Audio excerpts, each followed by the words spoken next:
this is happening in other states. People are repurposing schools with community leading the process. It can happen here. If we start to work together and think about what we have rather than what we don't have, I believe that we have the ability to do some really great things. Yes, this is a great loss to our community, like so many other things.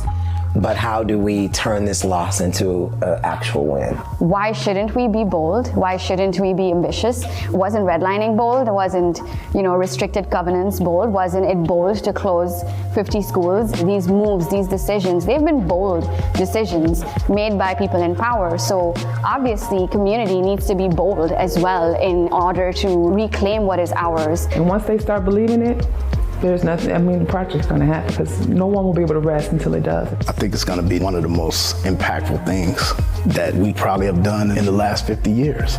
And that's what this project represents for me. It represents making the impossible possible. All right, so in 2013, Chicago experienced the largest mass school closure in U.S. history. The school closures deeply impacted communities, and since residents have faced obstacles trying to repurpose these buildings for public good.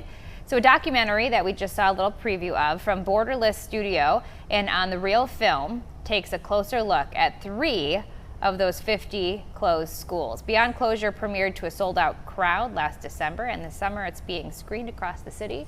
Schools can really be turned into some beautiful things. I know, even in the city of Chicago, there was I think I told you about this, a girl who used to work here lived in an apartment that was in a school that, oh yeah, like a historic there building have that used been, to be there have been conversions like that. Yeah, there's a couple I know of in Uptown, and they're beautiful, right? beautiful. Huge buildings, the gymnasium, the windows, with huge all of it. windows yeah. and everything. But joining us to talk more about the film and its impact is the creator and executive producer, Paola Aguire Serrano. Paola, thank you so much for joining us on Chicago Now. We really appreciate it. Thank you so much for having me. Excited to sharing more about this work. Okay, so you zeroed in on 3. I remember I was, a general assignment reporter at the time when the Emanuel administration initiated these closures back in 2012, 2013. You've zeroed in on 3 of the 50 plus closures. How did you choose these particular locations? Thank you. That's a really great question, because we could have done so many, zoom-ins or case studies. I think, one of them, Overton Elementary in Bronzeville, future Overton Center for Excellence, is a school that we've been working and activating, keeping it active and connected with the community since 2017. So that was a natural case study for us to think about how do we tell the story of this work and how can we inspire others to take action into reclaiming spaces, partnering with new owners of the schools and other ideas that can keep community connected. And then along the way, through all this research throughout the years since 2017, we've been learning about other efforts. So Woods Academy in Inglewood and Emmett Elementary in Austin in the West Side. So we've been, let's say, just following their stories. And by the time that the 10th year anniversary of the closings came, we thought these are really great case studies, not only because they're similar in scale.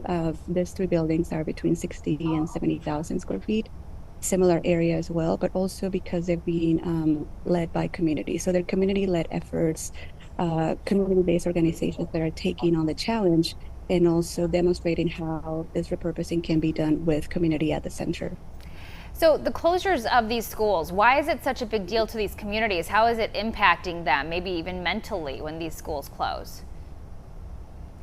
Schools are in the heart of neighborhoods. The life, they represent the daily life of parents, of staff, of teachers, and families around living in these spaces. So, once those places go quiet, are boarded, are lifeless, that definitely is an incredible impact.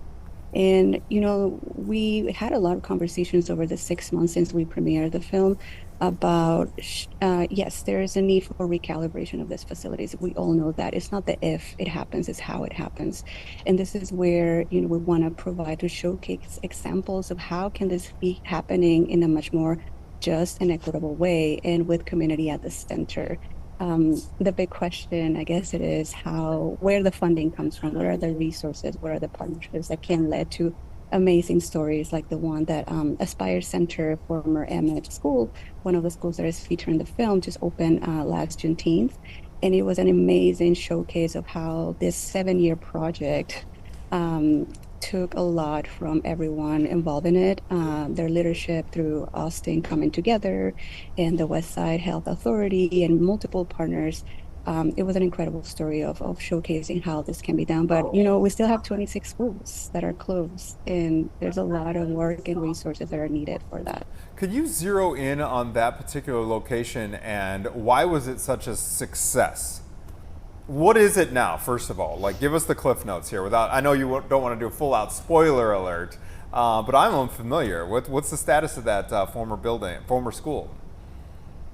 Yeah, it's these buildings have deferred maintenance, number one. The buildings that they need a lot of resources. For instance, Austin Emmett's school, it's a 70,000 square feet building that started with a budget of $20 million, and all of a sudden, because the time frame of the development of the building ended up being a $40+ million project, which means the amount of resources that need to be fundraised are, a big undertake for community organizations that are locally based. But also, the story behind Emmett Aspire Center now, it was that there was an initial proposal that came to the community led by the alderperson, and the community was very keen on, hold on a second, Alderman, this is not our vision. We want to create our vision. That's when, led by the Quality of Life Plan of Austin, the organization Austin Coming Together and the West Side Health Authority led a community process where everyone had an opportunity to say what they wanted for the building. So, and I'm telling a very long story in a very short amount of time, but the result was the development of the Aspire Center for Workforce Innovation, which has an amazing array of partners to serve the community with the future of like what the workforce could look like, especially in communities that have been impacted for long decades in Austin and the west and the south side of the city. So what are you hoping comes from this film? Do you just want to draw attention to the problem of closing schools? Are you hoping to raise money for these different schools that you mentioned here in Chicago? What do you hope comes from this? Well, there's a couple of calls to action. I think number one, we all know, we now know, what does it mean to close 10 schools at once, to close 50 schools at once. We know the resources, the timeframes that takes them to redevelop. These are not naturally occurring projects. These are not projects that are easily developed through market forces.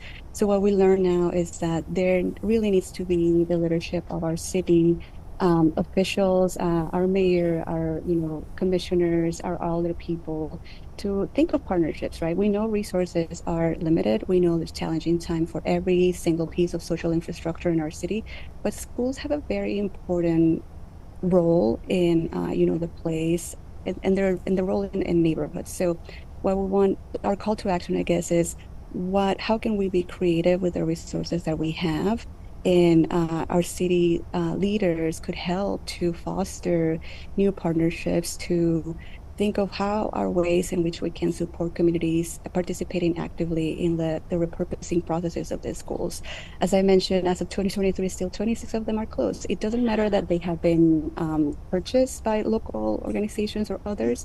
There's still a very important effort in redevelop them physically. The physical infrastructure, right, takes place. So Woods Academy, for instance, right now has $1 million gap to complete a project that is like plus $20 million. So we need our civic leadership, we need our city leadership, philanthropy, everyone to step up and really think of how can we all together collectively contribute to repurpose these schools one at a time, right? Overton similarly still in the assembly of capital for its complete redevelopment. So it needs to be a collective effort from all our city resources to see the schools repurposed and alive again. Do you think that the luxury apartments or condos and everything, is that a worst case scenario in your mind, or is that better than just having a vacant building sitting in the middle of a neighborhood? I think that is one possibility. I don't see luxury apartments being necessarily the one answer. I think, there are other facilities and programs and services that our communities still need. For instance, housing, yes, that is an alternative. Woods Academy, it's becoming the Regenerator project. That's one of the other projects that is featured in the film that is becoming affordable housing for reentry residents. So housing, and it's paired with a health facility center and other amenities that the community needs. But housing is definitely a possibility. I think affordable housing is a much more pressing need, particularly because the west and the south side, where the majority of these buildings are located, are in need also of services that improve and help the quality of life of its residents. Okay, beyond closure, if someone wants to find your film, where should they go to watch it?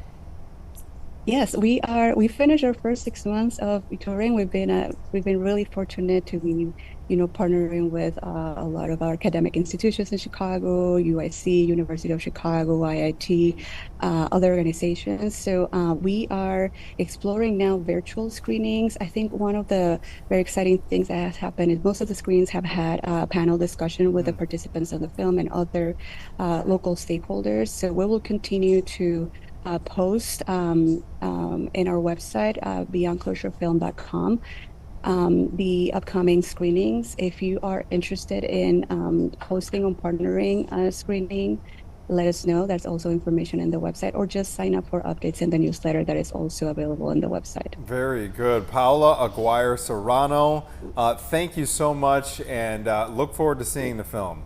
I hope it's a huge success.